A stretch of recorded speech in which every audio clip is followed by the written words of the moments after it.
Good morning. This is the way business is done in America now, that if you know just a few people in high places, you're going to be fine, at least for a short while anyway.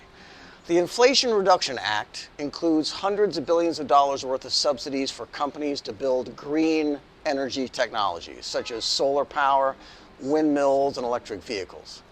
This report is from just 2 months ago, June 26, 2024, and it features First Solar. They're a solar panels manufacturer based in Arizona. First Solar gave a lot of money to Joe Biden to help him win the White House, $1.5 million, and they spent almost twice that again in lobbying people in Washington, getting them FaceTime with people who actually write the laws. The result is that First Solar may be the biggest beneficiary of all this government spending because First Solar helped write the language in the Inflation Reduction Act. The stock price doubled, profits are going way up, and the subsidies to First Solar might be $10 billion in 10 years. It has been a massive windfall to a small group of Democratic Party donors who invested in First Solar. And the company is a case study about how a business can put lots of money into politics and lobbying, then be asked to write the laws that are going to benefit the company itself. Then everyone involved gets rich. The company executives met 4 times with Biden administration officials to write the rules for the new law. The meetings included John Podesta, who helped write the Inflation Reduction Act's environmental sections. Also in the meetings was First Solar's lobbyist, who was John Podesta's friend and who worked for many years with John Podesta's brother. So the law passed, and now everyone is waiting for the billions of dollars in subsidies that are on the way. Company insiders include a handful of big donors to the Democratic Party, and they got rich. Fred Abrahami became a billionaire after contributing $1 million to the Democrats. This article was written in June 2024. Here's a chart of First Solar, and this analysis dropped right there at the very peak of First Solar's market cap. Since then, First Solar has dropped about 25%. And the reason that the stock is falling, and the reason that investors who read this article and decided to buy shares, is because now First Solar actually has to build solar panels. And that's a big problem, because the only companies who can actually build solar panels and make money doing it are Chinese companies. Reuters began looking into this problem back in November of last year. Dozens of solar panel factories were planned, but most of them will probably not get built. Solar panel prices have collapsed, and now the factories aren't going to make any money. Half of them would be delayed or canceled. As prices decline, it's harder for U.S. factories to compete.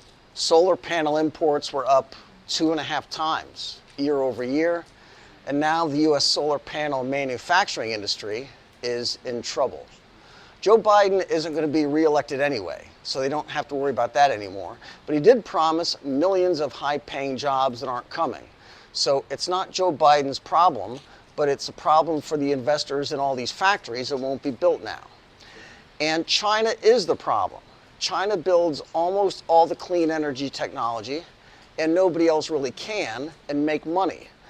Reuters talked to 8 U.S. solar companies, and they all said that the market is getting worse.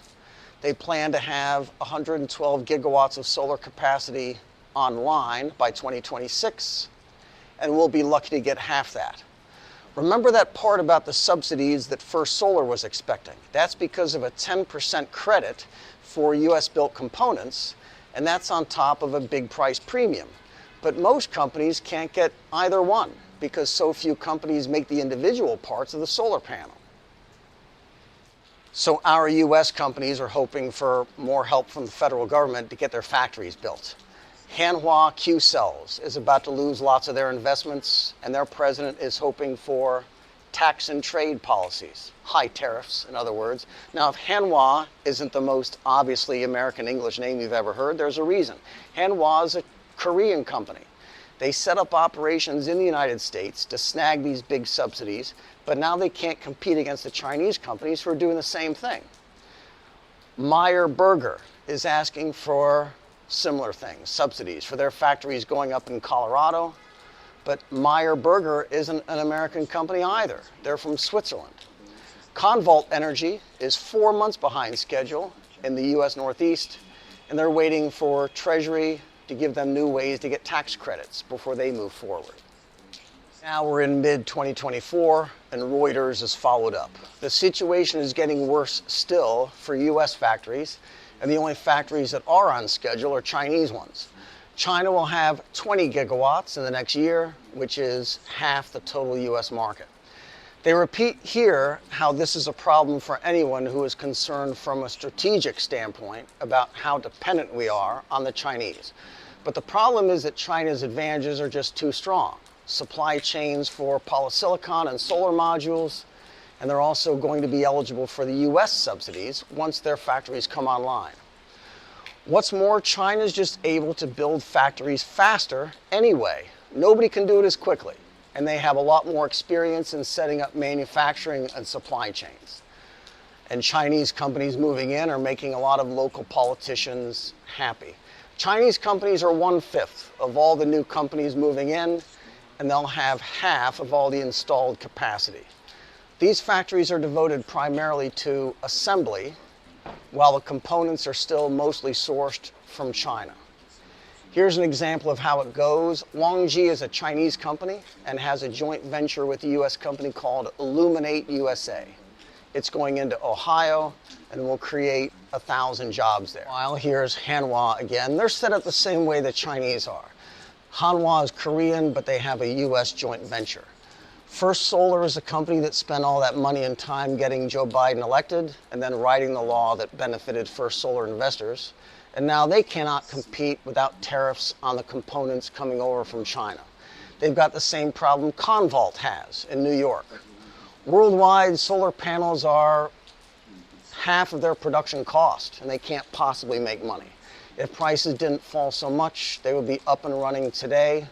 He's the CEO of Convault. On the bright side, these companies will probably just give up and not finish out their factories. It's a sunk cost, and it's not fun for their investors to lose millions of dollars on factories that aren't going to eventually be making solar panels. But had prices collapsed a year from now instead of a year ago, their losses would be in the billions. They would have far bigger loans to repay and hundreds of vendors and thousands of employees. So they're not happy about being knocked out of the industry before they even got started. But they're still better off losing a few million instead of a few billion. And the bright side for everyone else is that solar panels are much cheaper than if we needed First Solar and Convault or the Swiss or the Koreans to be building them. They were hoping for high prices, and now they're really stuck. They need Joe Biden to wake up and put big tariffs on Chinese imports, but he's not taking anybody's phone calls anymore. This is Suzhou, Jiangsu. Be good.